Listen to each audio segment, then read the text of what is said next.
You're tuned into the Writing Community Chat Show, the live streaming YouTube podcast that brings you the stories of authors, screenwriters, and more. Indie or established, this show's for the community, and we invite you to be a part of it. Head to thewritingcommunitychatshow.com for more info. The WCCS. Together as one, we get it done. Hello and welcome to the Writing Community Chat Show.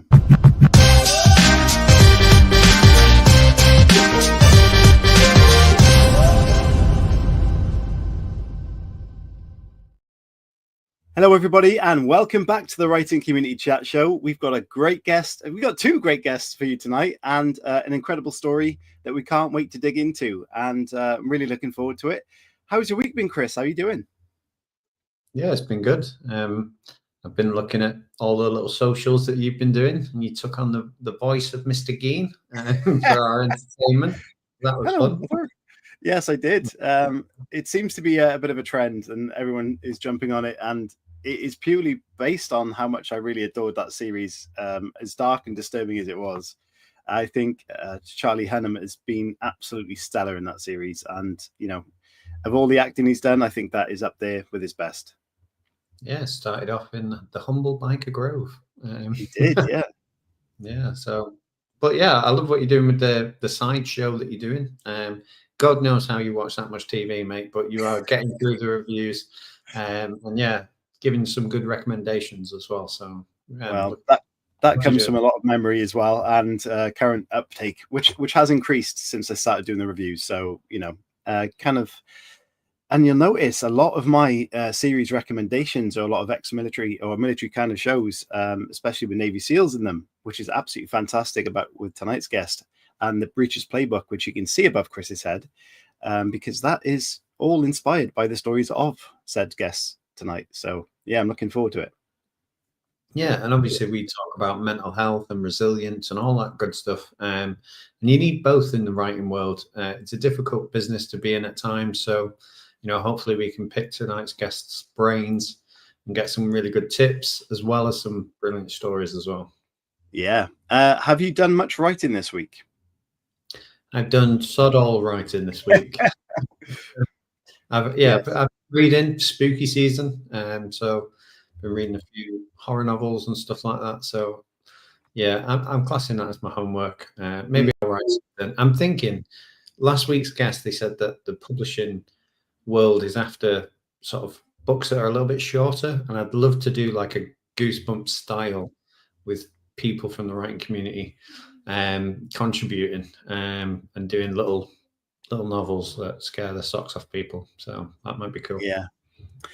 Well, I do agree that, you know, taking that break, getting your mind working again, and especially reading is really helpful for the process. So I wouldn't say you've done not a lot. I think that is productive. Anya in the chat says hello to you. No writing here either. Grading tons of stuff. Yeah, lots of teaching work there for you. Again, which is quite a distraction. But we've got two guests on tonight who are, you know, in the creative world. One of which who's written 10 books. So we're going to get some advice on that as well. But we know writing and life is quite a difficult thing to juggle, but it is very possible. And we've, you know, over 360 interviews proves that with guests who have done very good jobs. So yeah, are you ready for tonight's guest, Chris? Yeah, I'm really looking forward to getting them on and having a good chat about all things writing and mental health and some good stories and stuff as well. Yes. So hello to you all in the chat. And if you're watching this, thank you for watching live. If you are, please hit the like button. If you're watching it back, thank you. And please do leave some comments. And if you have anything follow-up wise, you're more than welcome to message us or find us on social media. And but importantly, if you are watching live, get involved in the comments in the chat tonight. So we are thrilled to be talking about a novel that has literally been forged in fire on the football field and in the heart of the action world. Tonight we have the authors of the explosive new thriller, The Breach's Playbook, a Deklan Novak novel, the first in a planned 3-book series. First, we welcome James Pomerantz, a seasoned author, novelist, and entrepreneur who brings the professional literary craft refined by years in the intense world of Chicago nightlife and unique partnerships. And joining him is Tom Hruby, a man whose life story is frankly astonishing.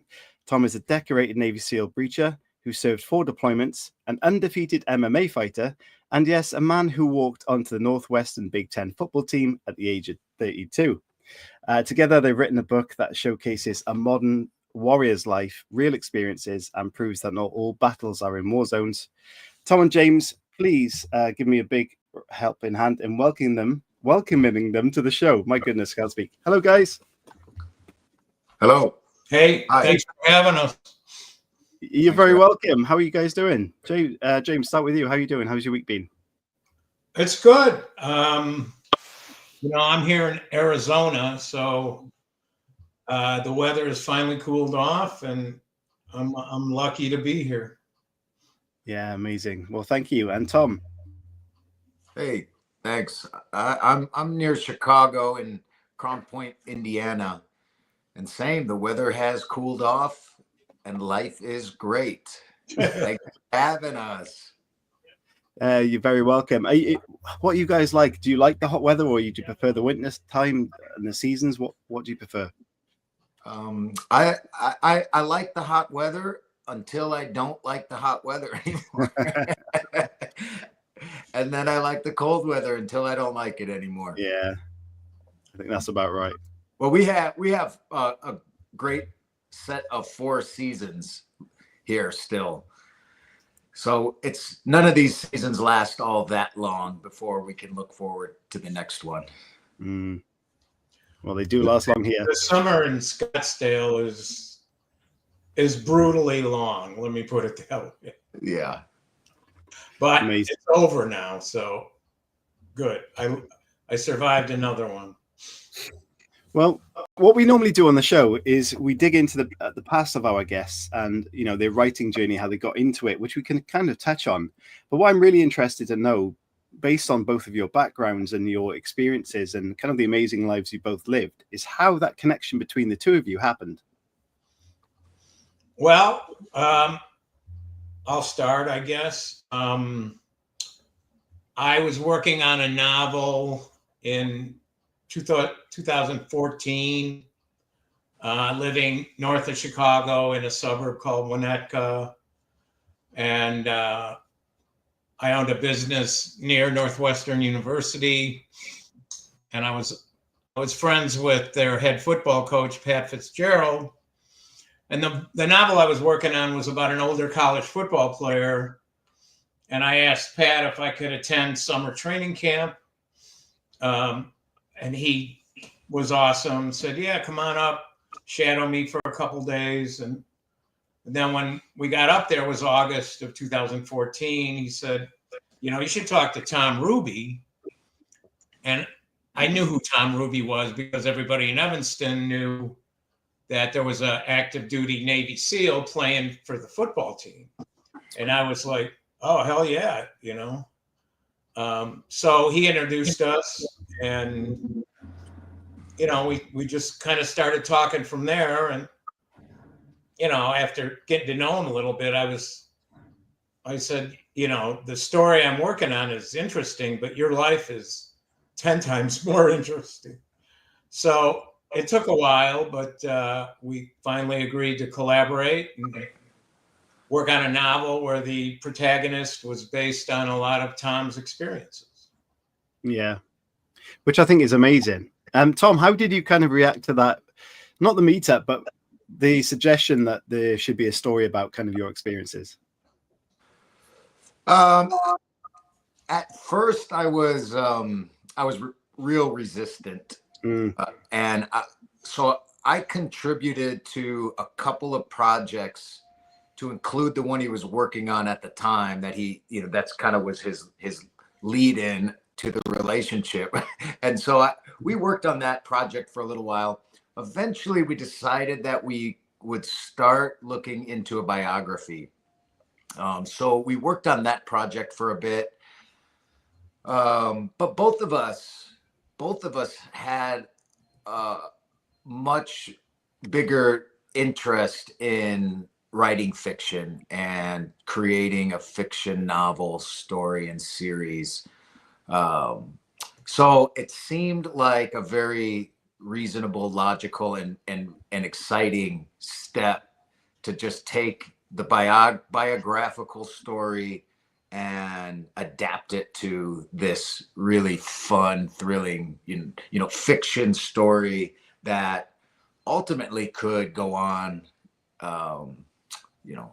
and as long as people keep buying the books, we could keep writing this story, and this character can go on for a very long time. So I had essentially made the decision that rather than write the biographical story, which you get one book out of that, and maybe we should have done that, who knows, right? But but the alternative is we created this character, and we took these experiences and all of this knowledge and skill sets, and we get to tell this fantastic and take readers on a really fantastic journey. So I think that's kind of what was attractive to me. And at that time, I was transitioning out of the Navy. I was still an active duty full-time SEAL instructor. I was a full-time student at Northwestern. I was playing football. I had a family. I had 3 kids at the time. So I had a couple of things going on in my life that made the idea of writing a book at that time. And it was my first book, but I'd always been a voracious reader, even as a little kid. And so I had always imagined writing at some point in time. That didn't seem like the right time. And it wasn't. It still took us some time. But I attribute James's really had a vision of what the story could look like. And he stuck with that project and that vision for a long time. He was just wildly persistent, and in a way that was great and respectful. I mean, I enjoyed kind of developing a friendship with him over a course of years, where we might not talk to each other but a few times over the year. But we kept in touch, and I think once the time was right and I had settled down and we got to a position where it made sense for me, the first thing I did was call James up and say, "Hey, are you ready? Let's get this project back on the books." And he was ready to go, and that was it. Yeah, it's amazing. I think there's still room. You can probably do the biography and keep the series going, or a later project for that as well. So yeah, keep that in mind. I think that would still be a great read. James, going back to them, the sort of starting process for you, where did writing become a part of your life? And at what point did you decide your experiences and the imagination is the point for you to pick the pen up? Well, I went to college for journalism originally. Right out of high school, I wanted to be a sports writer. I always thought I could write. In high school, I was just a student that didn't pay a lot of attention. I thought I was talented, but I didn't work hard at it. I went to school for a while and then ended up attending Bard College, and sort of figured, well, this is a good way to make a living. You get to sleep late, you meet girls, and there's drinks around. So I'm like, this could be a good career. Bad move, but anyway, I ended up in the nightclub bar business in Chicago, and I ended up partners with the Newman Haas racing team in one venture, Mario Andretti's team. And then I was partners with Steven Seagal in another restaurant. And I going through these experiences, I was like, oh my God, I got to write about this shit. I mean, it's wild. So I wrote my first novel in '99 and have been writing ever since. Yeah. I can only imagine the amount of stories you must have tucked away from those experiences. Well, yeah, there's a few. Yeah. I went to a bull riding school at 45 years old. So that was another book, but it was fun. Yeah, that's amazing. And Tom, obviously, the Navy SEALs is a massively sort of attractive thing for the media, for fiction across the world. how much compared to your real experiences and what you've put in the book, how much of it is sort of true to the experiences you had, and how much of it is sort of leaning more towards the fiction side? I don't know how I could put a percentage on what's true to life. There are let's say out of a dozen stories, 8 of them are probably pretty true to life. But that's the beauty, I guess, of a fiction story and storyline. We have the ability to piece the story together virtually any way that we wanted to put it together. I think that a great way to look at how I think I approached this project was, of course, there are certain sensitivities that have to be considered.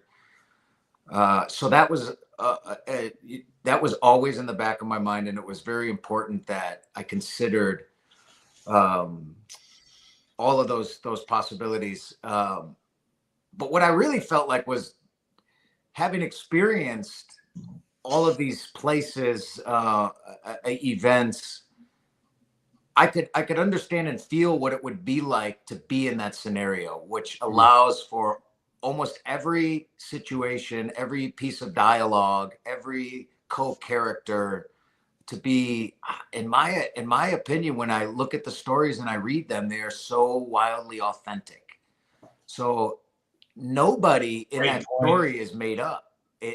These are authentic, genuine, situations where this is exactly how a Navy SEAL would act in this situation. For example, like I didn't go to the FBI, but Deklan becomes an FBI agent, and he is tasked. He becomes a member of the Violent Crimes Against Children in Chicago.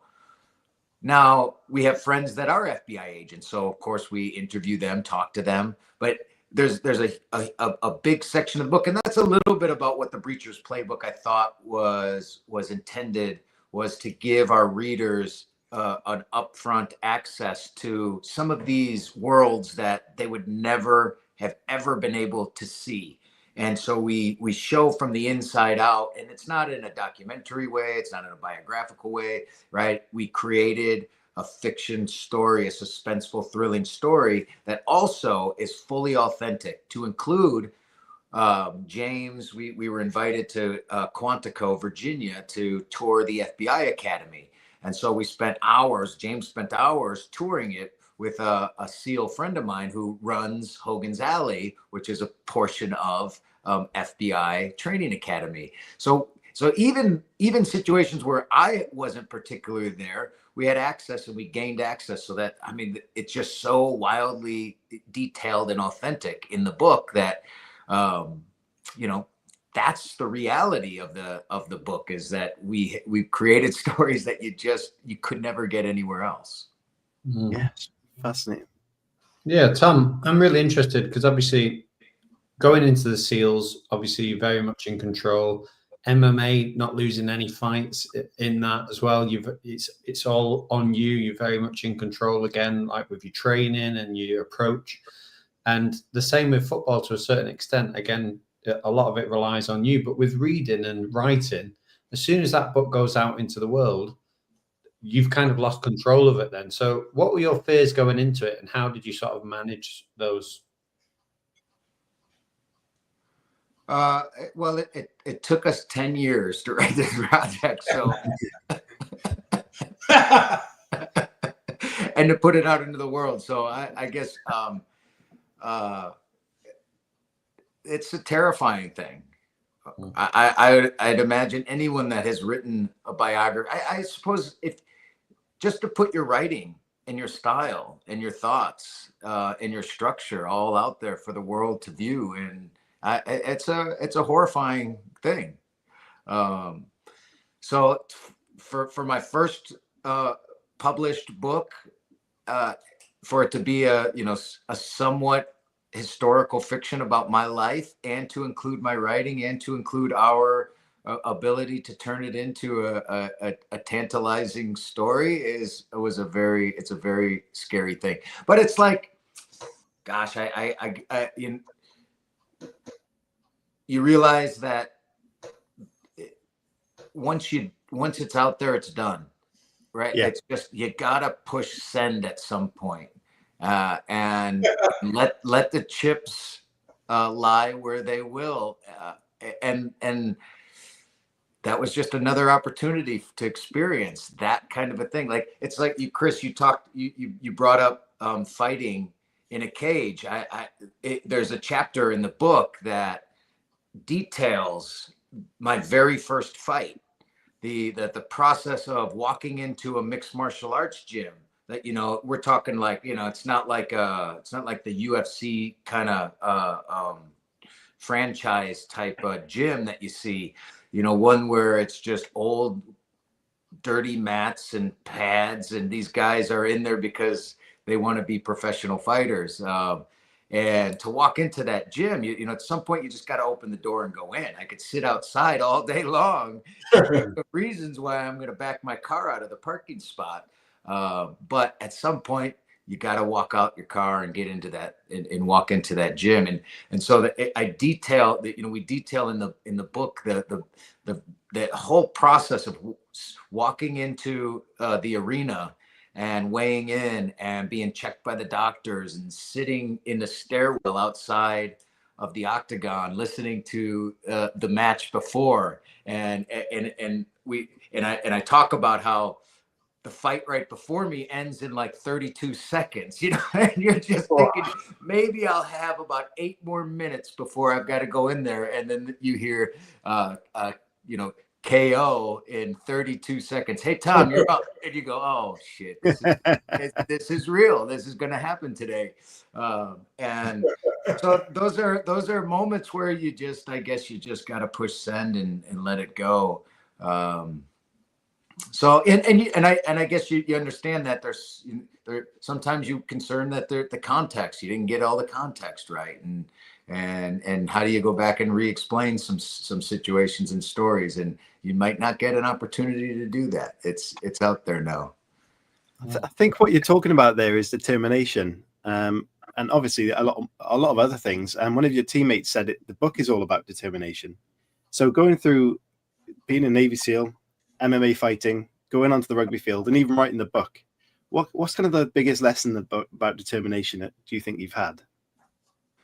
I think about how I really think about how where it began that I became convinced I wanted to play football at the highest level that I could.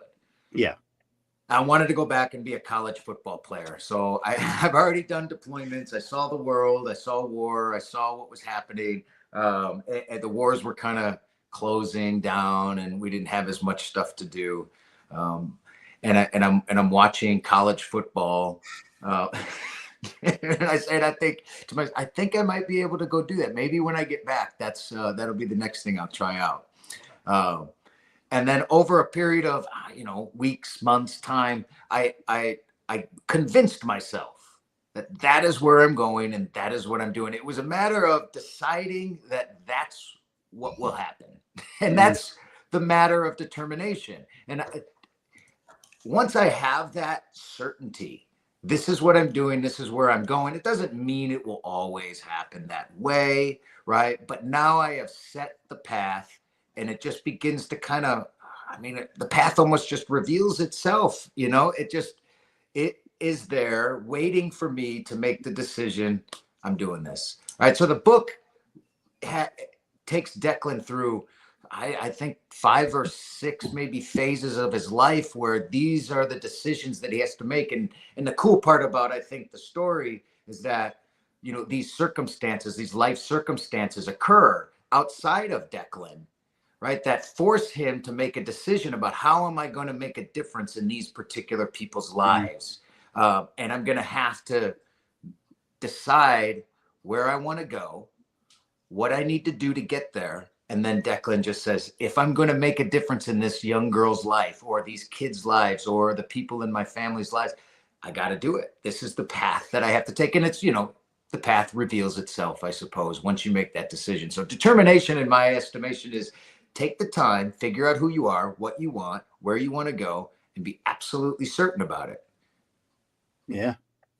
I just can imagine you saying to people, I want to go play college football, NFL or whatever that specifically was. And probably a lot of your friends or family might have been saying, are you sure that's the right thing to do? That's the story of my life. Yeah. Well, Tom eventually went to the Chicago Bears camp after college. So yeah, obviously great decision, but it's just one of those funny things, especially you know in the brotherhood type like the SEALs. You've got friends who will always kind of take the mick out of you and probably say, oh, don't, maybe not so supportive, because that's kind of the humor that's there. Tom, I'm interested, as someone working with James, who's written 10 books or 9 books at the point where you were speaking about writing this. What kind of lessons did you learn as a writer from someone with that sort of experience? Well, I'm wildly humbled by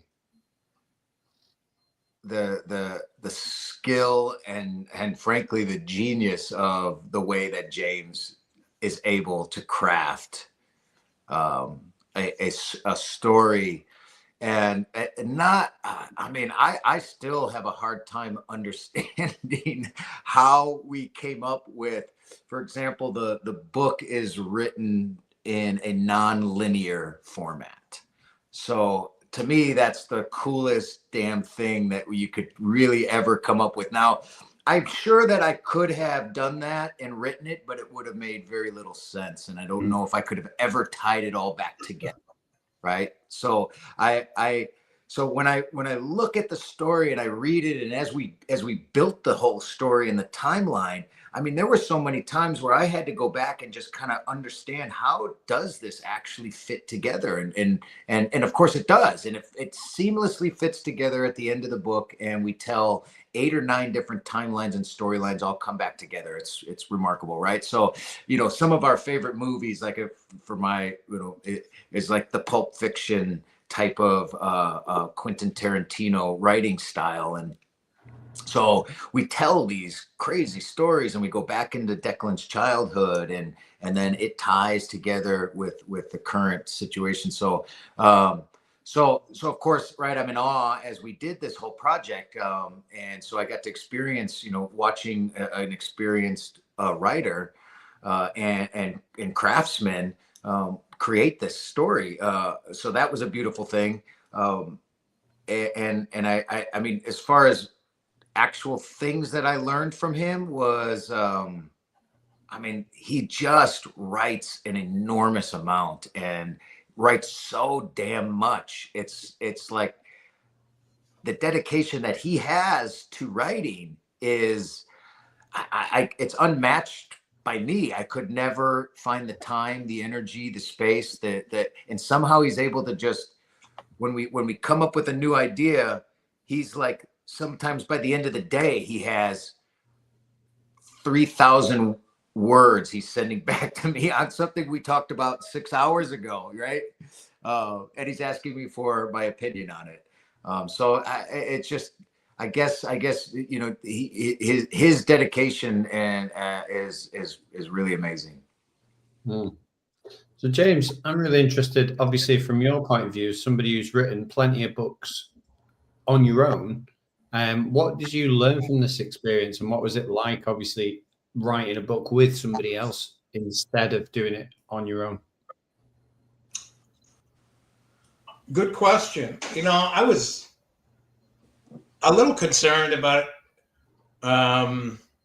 collaborating, especially when the protagonist is based on my collaborator's experiences. So I'm writing literally about things that he lived. And then I kept, since I never had a writing partner before, I kept envisioning, well, what if he hates what I'm sending him? Or what if I'm not nailing this character, or if I'm not even close? But we didn't, that just wasn't part of the process. It worked great. I was actually a lot of fun having a writing partner. And it gave me more freedom actually, because you get immediate feedback like, hey, this sequence is great, but this, we should change and do this. And, you don't get that when you look at it yourself and you go, oh yeah, everything's great. So, when I write a book on my own, I'll write 8 hours and come back the next day and, reread it. And I might have goosebumps rereading it. I think it's so good. Or I might erase the whole thing. Yeah. Now I've got somebody to tell me, yay, this is good. Let's work on this. It was kind of seamless, to be honest with you. And we didn't know going in. So take us into sort of the day-to-day in terms of what it's like to collaborate. Obviously, you said, Tom mentioned about sending 3,000 words, and you've mentioned obviously about him commenting on it. But what was the sort of did you have an initial phase where you sat down and you mapped out the whole novel, or did it just happen organically over time that you just started and then it started to snowball? Well, it started with, sitting down together at Tom's house for 30 or 40 hours of taped interviews. Then I went back and outlined what I thought at the time was the storyline. And then, then it was a series of kind of assignments. I would tell Tom or ask Tom to give me 3,000 words on his first week at Bud's, or 3,000 words on training for his first fight, first experience in combat, first few days at a Big Ten college football camp. And then I would take that and adapt it to a chapter that I was working on, and then send it back to Tom. And then we, review it together and, hey, this is great, make some changes. And that's pretty much how the whole book went. I just want to ask a question about the fact that it's planned for a 3-book series. Tom, were there situations that you thought, I'd love to put this in the book, but you've had to hold it back because you want to then drop it in later and maybe book 2 or 3? Oh, of course. Well, we have, we have so many stories. We have a whole book worth of material probably already written that did not go into this book. We had to shorten this book by a couple hundred pages. Yeah, we were 600 plus pages long to start. And so we're down to about 350 or so. So we virtually have another book already panned out. I thought the 600 pager was the book personally, but it appears people don't read 600 pages anymore. Maybe they never did, but we'll just turn it into a second one. Yeah, we have so many great stories. I think that's a really a beauty of James and I working together. Is seemingly on the surface we might have some differences, but when you get down to it, we're actually quite similar in a lot of ways. So trying to decipher how we're going to, create these characters wasn't actually all that difficult. Did you find at any point that obviously the more you write together that your voices started to merge into one? Or was it very much like, if I was to pick this up, could I see, oh, James wrote this bit, Tom is definitely writing this bit? Because I've read books before that are like collaborations, like Neil Gaiman and Terry Pratchett is one that I can remember. And I think I can go, oh, that's Gaiman and that's Pratchett. Would readers be able to do that with your book, or do you think you've found a sort of sweet spot? I don't think you can read Breachers and know it's my my writing and Tom's writing, but Mm. that's my opinion. It's hard to say. I when I read it, I can of course tell. You'll just know wherever the writing's really good, it's probably James.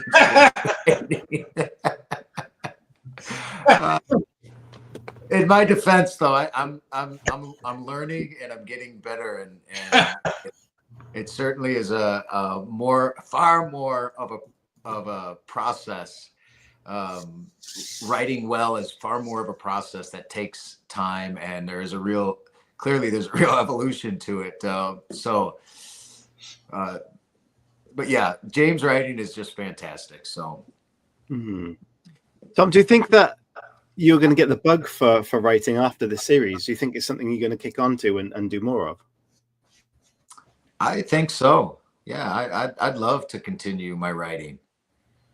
Yeah, I've got a bunch of ideas that I'm starting to work on. So, yeah. And with then, obviously, you mentioned about the character going to the FBI. What was that appealed to you guys in terms of? Obviously, you said before, Tom, that it's not something you've done personally, but what was the decision sort of in your mind to go, oh, we're going to take the character in this direction, because that will be interesting for the reader, rather than obviously what you've already experienced yourself, which is probably just as interesting.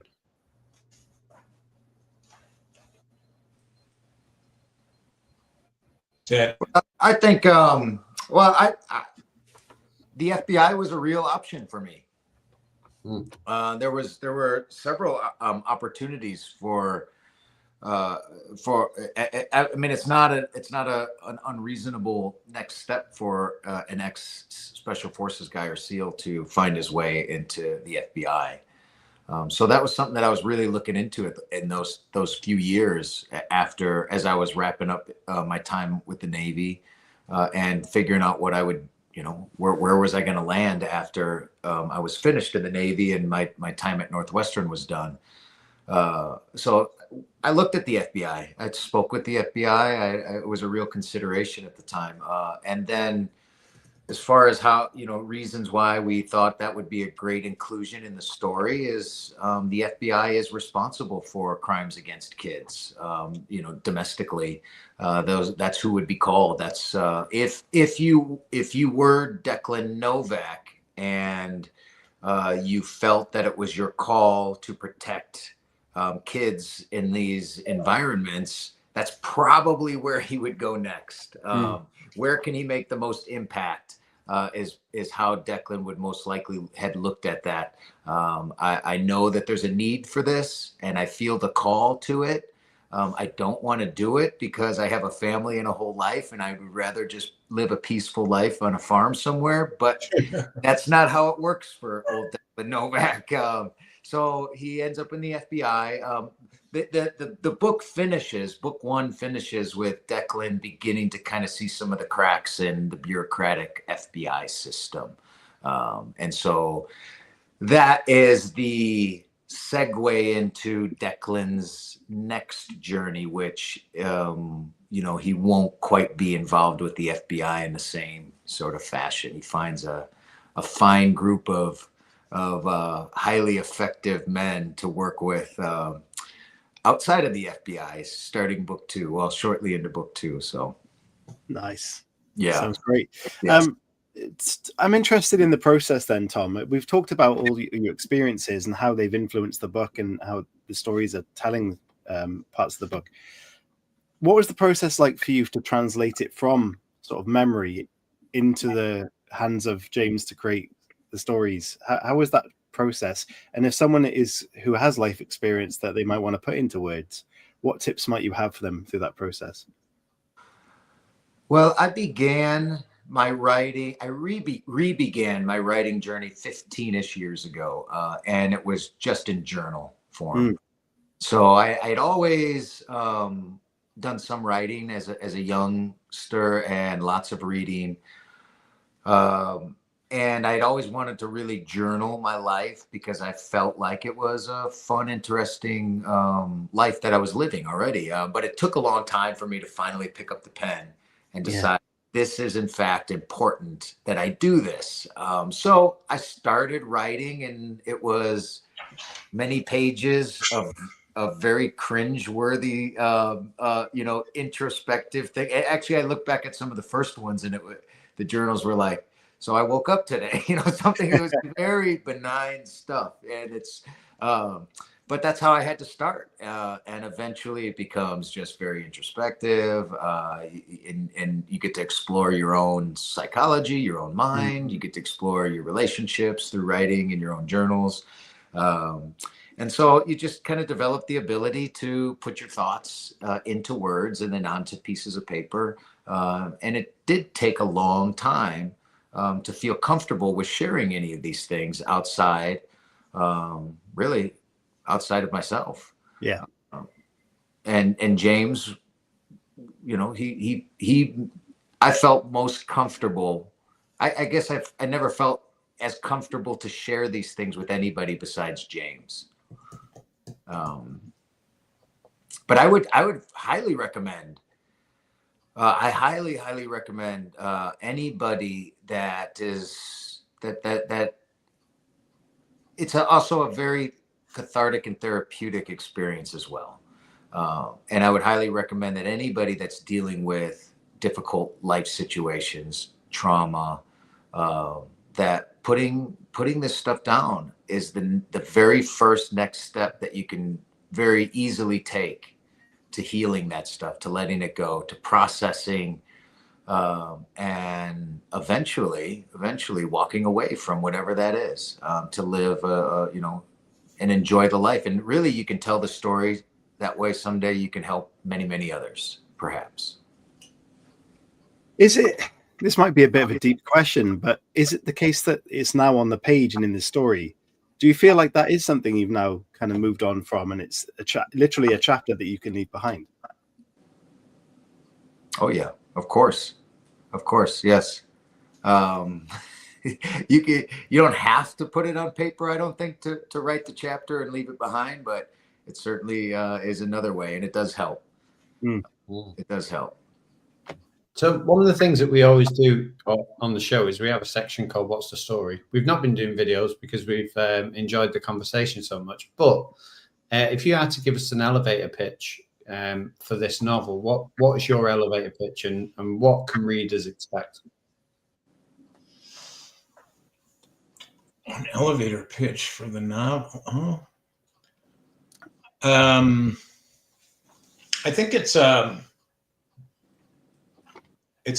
story where the audience is so varied that it hits home for people that always look at things and think they can't do them.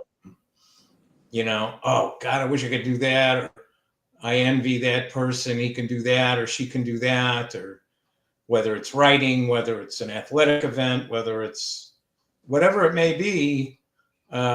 This novel, more than anything, says, hey, dreams are not illusions.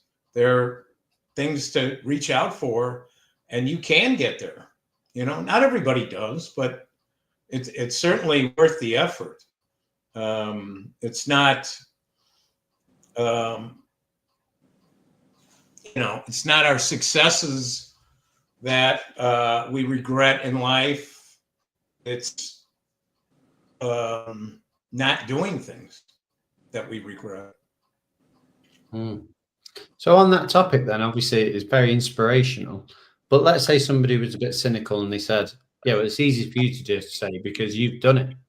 What would you say to that person in terms of like motivation and, getting them to see past their own sort of cage, if you like, that they put themselves in? What would your advice, both of you, be to that type of person?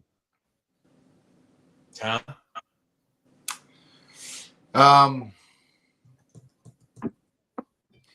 So the first thing that I got to do is I got to see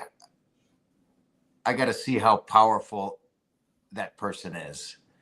And as soon as you can see how absolutely amazing that human being is, that gives them permission to see how amazing they are, and that there is nothing that they can't do. There's nothing that stands in their way. They have the ability to see, to know, and to go anywhere they want. And as long as I can see it, as long as one other person can see it, they now know that it's a real thing. The problem is that nobody can see it for themselves. They cannot see the possibility of those dreams coming true. Most people can't even see the dream itself, let alone imagining that someday they may actually accomplish it. So we have to look at them and know that they have that ability, they have that power, they have the strength. They already are exactly the thing that they think they want to do. And as soon as we do that and we look at them and you put your arm around their shoulder, they already know it's possible. I think one thing that knowing Tom has taught me, that once you get to that stage where you can see that dream and see yourself there, nobody can make you quit. You know, you just, it doesn't matter who's telling you how hard that's going to be or that you can't do it. Once you see yourself there, they can't make you quit. We've had a lot of people on the show that have had a dream, achieved their dream, and then suffered mentally because they've done it. That's the thing they wanted to do. You know, they wanted to publish a book, or they wanted to, you know, I remember listening to an interview with Tyson Fury, and he said the same thing. He won the world championship. He became the best heavyweight boxer in the world. And then he just hit a wall of depression and was just like, bang, straight to the floor. So I suppose my question in that is, what advice would you give to somebody for building the next dream? Wow, good question. Let me take this one. So we actually have chapter 13 in Breacher's Playbook. Deklan is now out of the Navy, and he's done with football. He tore his ACL, so his football career ends, and he's struggling to understand what's next in his life. For Deklan, he decides I've got to give up all the things that I think are standing in my way or causing me to feel this depression, and so he lets go of everything that he thinks makes him who he is, that defines him, that gives him a sense of validation, and he rebuilds himself from the very bottom back up. I know it doesn't sound fantastic, and everyone wants to hear a real quick fix. This is how you go from being on top of the world to, well, people don't care so much about you anymore. What have you done for me lately? And how do I recreate myself? And I don't believe that there is a real quick, simple fix, right? How quickly and how easily your fix is as quick as you can let go of identifying with whatever that glory was that you once felt. And until you can do that, I don't know that the next vision, the next dream, the next goal will ever really come into focus. Interestingly, Chris, I heard Robbie Williams, the musician, on the radio today, and he was basically talking about that exact thing. How he basically topped all the charts, did everything he wanted to dream of, and then did exactly that, hit the wall of depression. Where do I go next? And he's talking about how basically, I'm sure this was through therapy, he looked at his whole life as a journey and chapters as opposed to the goals that are coming.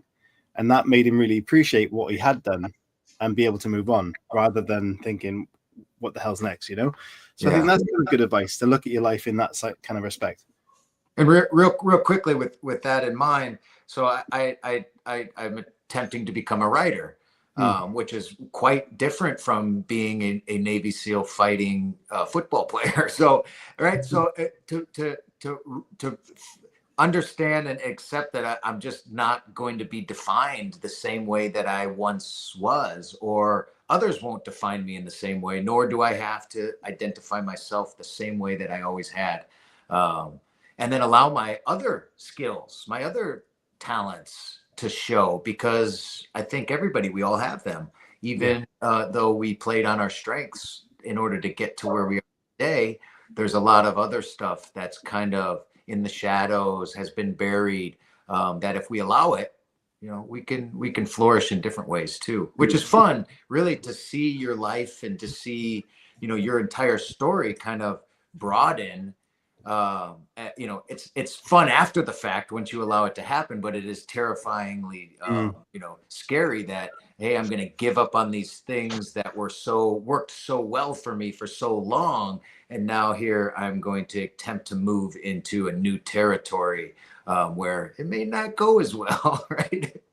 It's about knowing your identity at that point as well, and your purpose. And I think coming out of, say, the military, or even the your cage fighting or the NFL, it's like that's who you are. So stepping into that next journey for anybody going through a transition, it's about getting hold of what you want to be, what your direction is, and who you are, and then progressing forward without worrying about too much what's next, I think. But yes, Chris, we could ask you some staple questions, or we've got a couple of questions in the chat. Yeah, we've got a few questions in the chat. Obviously, we've got about 8 minutes left. So if you're listening and watching this live and you've got a question, send it in now and we'll get to asking some of them. We'll ask some of the ones that are in the chat before we ask some staple ones. So this one is from Linda. She says, were there events/subject matter that you hesitated to address? If so, how did you go about that with the collaboration? Great question. I think that's probably directed at Tom's end. Sure. It was like we talked about a bit. It was important that I was careful with anything that was sensitive, both with the military, with my comrades. I mean, there was a lot going on at Northwestern football, and there were some things that were happening with unionizations, which I got to be right in the middle of at Northwestern. There were some other scandals that took place. There's a lot of things that took place, obviously, throughout our lives, that I think it was important that we were really cautious about how we portrayed it. And again, even though we can't necessarily speak specifics about things, the beauty of a fiction story, again, this is what I think is really fantastic about us, is that we still can tell the story, and you'll still get access to some of these characters, these psychologies, these dynamics, just in some different ways. So it's kind of a fun thing that James and I were able to collaborate on. How are we going to tell these stories, right? But to also protect everyone that we possibly can. So. Yeah, that's, I think, how it went. It was pretty cool to do that too. Yeah. Got another question here in the chat. What would be the ideal place for a writing retreat? And obviously that's directed to both of you. Well, I always thought writing was the job, assuming that we have to have jobs. Writing, you get to work for yourself, you get to be creative every day, you can do it wherever you want, you don't have a boss, you don't have any employees. That's the perfect job. And for me, the perfect place to do it is, oh my God, in the mountains. Colorado, Arizona, places where I luckily had great access to, is the perfect place to write. Yeah, nice. Yep, agreed. The mountains. I find I'm super creative at airports and on airplanes. Strangely, that's another one, but the mountains is the place. Amazing. Just had another question, Chris. Come in if you asked that. Aside from the genre you write in now, what is another genre that piques your interest? And that is a great question. Thank you, Linda.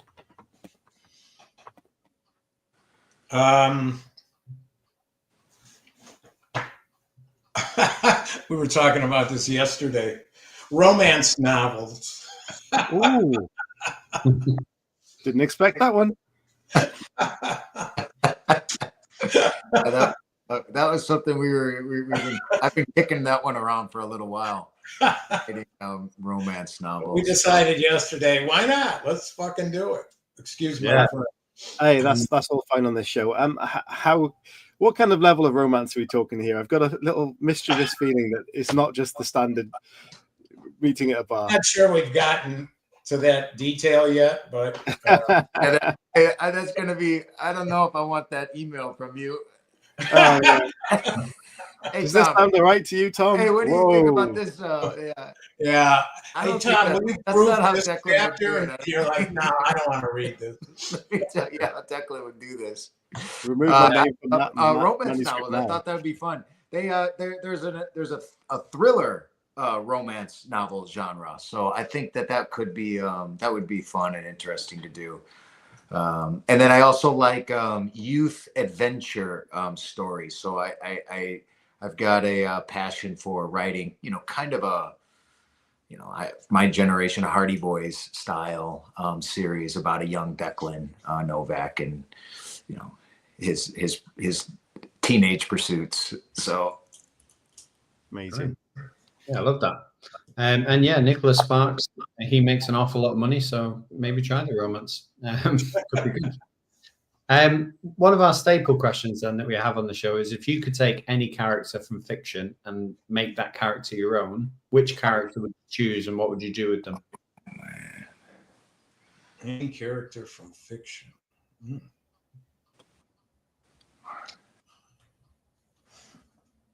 You stumped them on that one, Chris, I think. Well, I don't know. I heard you talking earlier about. I think perhaps say you could add one fictional character into the Breachers Playbook.